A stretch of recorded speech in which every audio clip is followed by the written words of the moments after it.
Assalomu alaykum aziz obunachilarimiz. Bugun mana aprel oyida embrion podsadkasi bo'lgan bemorimizni HGC analizlarini javobi chiqdi.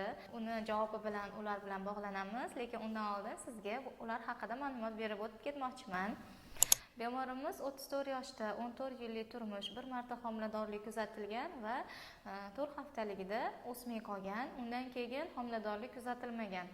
12 yillik infertil bilan 7-8 follikul ko'rilgandi va truba faktori bilan, to есть bachadon naylari yopiqligi sababli bemorimizga eko tavsiya qilgandik va eko amaliyotini boshladik, embrionni transfer qildik. Endi mana pozitiv HGC javobi bilan bemorimiz bilan bo'lishamiz.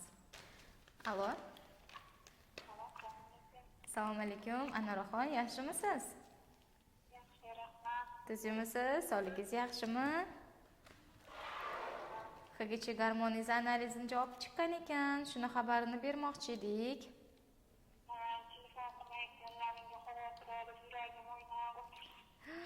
Nima natija aytishar ekan deb o'yladingizmi? Anoraxon, tabriklayman, homiladorsiz. Tabriklayman.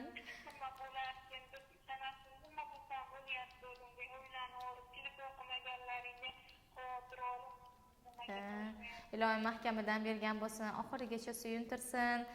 Klinikamiz nomidan, professorimiz Jahongirbek nomlaridan, Lola Alisherovna nomlaridan, barchamiz nomimizdan sizni tabriklaymiz.